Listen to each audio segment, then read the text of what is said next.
Dark Funeral with the album Where Shadows Forever Reign. This is their first full-length album since 2009, and a lot has really changed in the world ever since 2009, and I don't mean just our world, I mean the world of Dark Funeral as well. They have a brand new singer who actually made his debut last year with a song that was released as a single off of this album entitled Nailed Him to the Cross, and this is not his only project. He's also, he handles some singing or some axe work for Cursed 13, Verdangard, and Gra. So, 4 bands, Active Boy, and here we are with Dark Funeral, and we have to talk about this. Now, Nailed Him to the Cross is featured on this album. It's track number 8 of this 9-track affair. And the first thing that you'll notice on this, whenever you take a look at track lengths, you have a bit of a discrepancy between 4 minutes until the largest track, which is just a little bit over 6. This is black metal, so you have a little bit of wiggle room there. Sometimes you do get some epic tracks that really try to use atmosphere in order to try to conjure up the most evil track that you can potentially hear.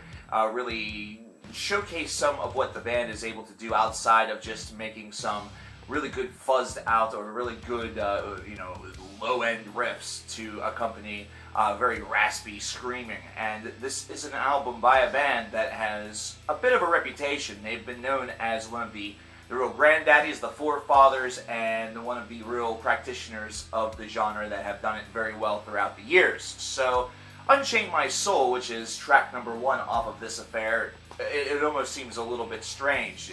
Whenever you think about the 3 words boasted in the title, you would almost appear or think that maybe this got switched with the new Lacuna Coil album or something like that. It sounds like a title that they would use. But for me, it immediately makes me think of Hellraiser, which probably just tells me that I need to watch that movie again, considering it's a classic.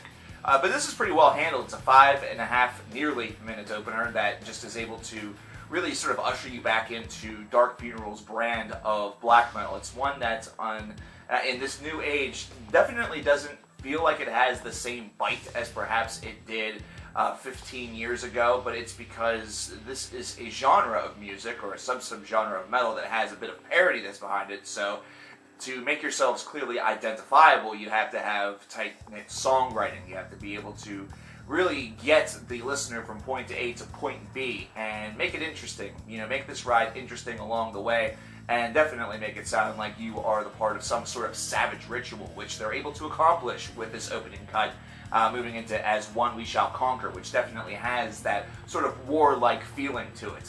And the one thing that you're going to notice on most of this disc is the aggression that is present in the riffing, which is not uncommon for black metal. However, you'll notice that whenever a black metal band tends to go longer with their tracks, that aggression is a little bit tempered in order to really, it's sacrificed a bit, to really use that term, in order to really bring about a more of an atmospheric touch. So that's the reason why a lot of atmospheric black metal is a very lengthy affair, considering it's trying to build something, whereas traditional black metal tries to use just a real blatant assault in order to get its listeners on board. And As One We Shall Conquer definitely accomplishes the goal of really crafting that real feeling, that real influence of war. And whether it be a war of religion or whether it just be a standard old war that's based off a metaphor, it's definitely one where this track is a fitting background for it. Now, getting into Beast Above Men and As I Ascend,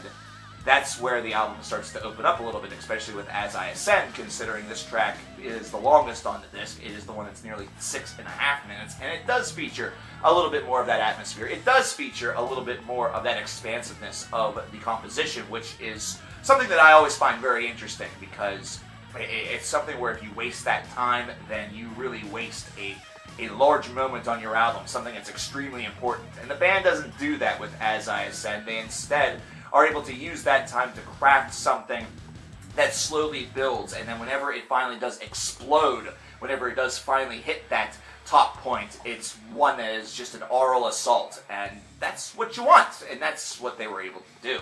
The second half of this disc is one that's able to keep that solidarity going, although some of the opening riffs may sound a bit similar by the time you get knee-deep into these tracks. It reminds me of a band such as Nagelfar that has just really solid block building whenever it comes to their songwriting structure and their overall representation. And I'm thinking about More so the Naglfar of the, say, Vitra era or even Sheol, where it seems like a lot of these tracks are just using very similar ideas but crafting different beasts, almost like they are conjuring different sides of the same monster in order to really give us a triple decker, either that or in this case, a 9-sided decker of assault, and it's one that definitely works. Though I will say, to carve another wound will, remind me of a little bit more of a band such as Shining, and I don't mean Black Jazz, I mean the other Shining, and really even Nail Them to the Cross reminds me of something that you would see like on a Deicide record, at least whenever it comes to title.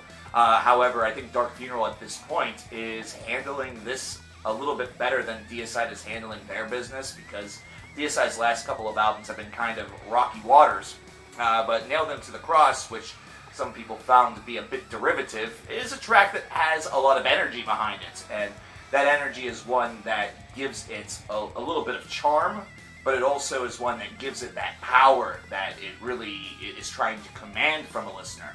I like the vocals that you're getting with Dark Funeral, with this new boy. I like it a lot, considering he's got a nice range. It's not one that's too over the top. It's one that definitely satisfies what black metal is all about, and it's one that's handled very professionally, and it's one that it makes the listener buy into the idea that this is a black metal band that's for real. It's not some nerds that decided to don some face paint and decided that Satan guy seemed pretty okay. Now, this is the real deal, and Dark Funeral has proven that for years by having members of other groups such as Hypocrisy to really aid their tone. And really, take a look at their past lineage, and you'll note just how many different bands have had members within Dark Funeral. They might not be names that you recognize instantaneously, but it's a great way to sort of gateway your way into more of this variety of music if you are a newcomer and really liked what you heard. Where Shadows Forever Reign, the title track, 5.5 minutes. I would have liked for this one to be a little bit longer. I would have liked to see this expanded a little bit more. Again, I feel like this one, instead of Nail Them to the Cross, was a little bit more derivative, and they sort of squandered a moment where they could have really left with something really impressive for the listener to kind of end their experience on. So maybe a little bit of a miscue right there, but aside from that, this is a pretty solid disc. 8 out of 10, 80 out of 100. Black metal is a type of genre that has become one of such parody within the past, say, decade or so, that you really need to stand out big time in order to really be, you really accomplish something that's truly impressive, I guess. It's one where the classics are being more found, the deeper that you dig into the underground, and the more that you see experimentation kind of done within the subgenre. It's one where just, straight up vanilla black metal is getting a lot of attention, and it's getting a lot of praise for continuing to hold that banner high.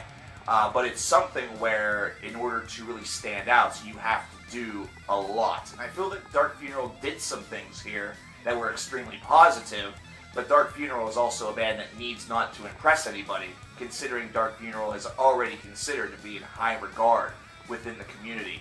So by them creating and crafting a solid album that is very reminiscent of the things that they have done in the past, Dark Funeral has already won the battle. And really, in the long run, Dark Funeral has won the overall war.